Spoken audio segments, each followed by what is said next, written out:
जो बड़ी खबर है जिसका जिक्र अभी तुहिन भी कर रहे थे, दीपक चौरसिया जी, मैं आपके पास आ रहा हूं। कांग्रेस पार्टी की चिट्ठी है जिसमें लिखा गया है कि घर में बैठकर न्यूज चैनलों पर रिजल्ट देखने के बजाय कांग्रेस के सभी कार्यकर्ताओं को जिला कांग्रेस दफ्तर और राज्य के कांग्रेस मुख्यालय में सुबह से पहुंचना होगा।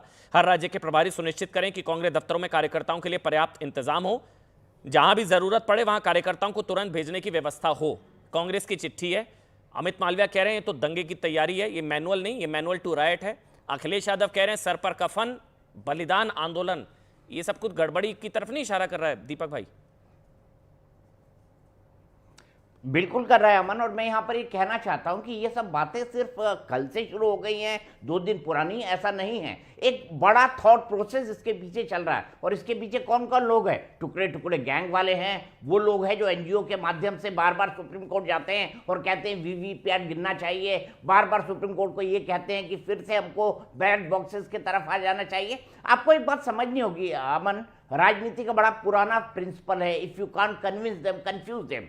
अब कन्विंस तो कर नहीं पाए देश की जनता को इंडी गठबंधन वाले, जहां तक मुझे एग्जिट पोल के देखने के बाद और पूरे चुनावों को एनालाइज करने के बाद समझ में आ रहा है। तो कंफ्यूज कर दे, और कंफ्यूज करने के लिए क्या है, एक के बाद एक आरोप लगाया जाए। इलेक्शन कमीशन पर आरोप लगाया जाए, एजेंसियों पर आरोप लगाया जाए, भारतीय जनता पार्टी पर आरोप लगाया जाए, और इसमें एक बड़ा तबका वोट भी शामिल है। लेकिन अमन, मैं एक बात यहाँ पर कहना चाहूंगा, अच्छा हुआ आपने प्रशांत कुमार जी की बात दिखाई। देखिए, आजकल उत्तर प्रदेश में बुलडोजर मॉडल है, और जो सबसे पहले बदमाशी की कोशिश अगर कोई करती है पॉलिटिकल पार्टी, मैं उसका नाम नहीं लूंगा, उत्तर प्रदेश में कौन सी कर सकती है हम सब जानते हैं। इसीलिए डंडा जब दिखेगा ना तो ये भागेंगे भी। और मुझे नहीं लगता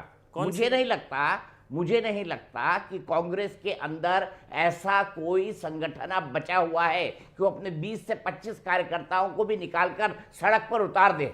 आपने देखा ना, जब राहुल गांधी और तमाम लोगों को ईडी के दफ्तर में ले जाया गया था तो कुछ एमपीज और एमएलएस थे। आपने कोई जन आंदोलन देखा कांग्रेस के समर्थन में पिछले 10 सालों से? आपने कोई ऐसा आंदोलन देखा जो कांग्रेस ने किया हो जिसके पीछे पूरी देश की जनता लग गई हो? हाँ, दुष्यंत नागर, हाँ बताइए दुष्यंत नागर जी, बताइए। जिस चिट्ठी की आप बात कर रहे हैं, मैंने अभी चेक किया, कांग्रेस के किसी सोशल मीडिया हैंडल पे ऐसा कुछ है नहीं। लेकिन जयराम रमेश ने कहा है कि अगर लोगों को बुलाया भी जा रहा है तो इसका गलत मतलब नहीं निकालना चाहिए। हाँ, तो उन्होंने कंफर्म किया है ये।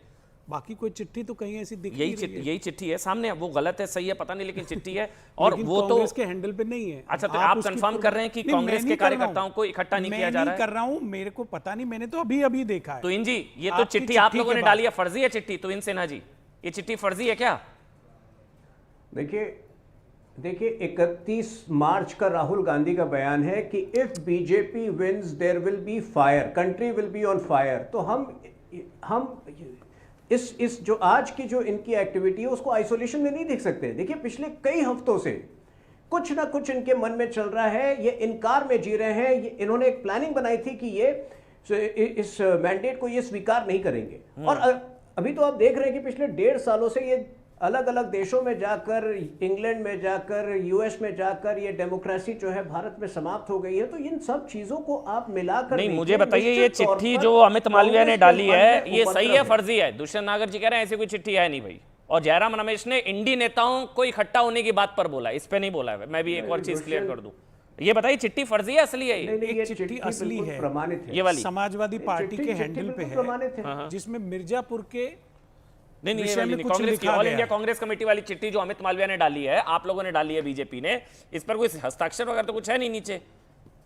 क्या कांग्रेस पार्टी जो है कार्यकर्ताओं को इकट्ठा हो करने के लिए कह रही है और ये सब मैनुअल टू राइट है? ऐसा कोई मैनुअल है तुहिन भाई? ये कंफर्म करेंगे आप, ये चिट्ठी ओरिजिनल है, आप लोगों ने डाली है? नहीं, जो मेरी जानकारी है पूरी तरह कंफर्म है। देखिए, कांग्रेस तो महात्मा गांधी के पथ पे चलती है, पीस के पथ पे पति है। तो मैं एक छोटा सा उनसे एक सुझाव दूंगा कि देखिए, अगर अभी तक जो है वो इलेक्शन के प्रोसेस को बदनाम नहीं कर पाए, ठीक है, अब अगर उनको लग रहा है कि कल कुछ गड़बड़ होगा, ईवीएम पर दोबारा वो सवाल उठाएंगे, तो सबसे आसान और सबसे बेहतर तरीका प्रोटेस्ट करने का यह है कि अपनी 3 जो राज्य सरकारें हैं उससे वो इस्तीफा दे दें।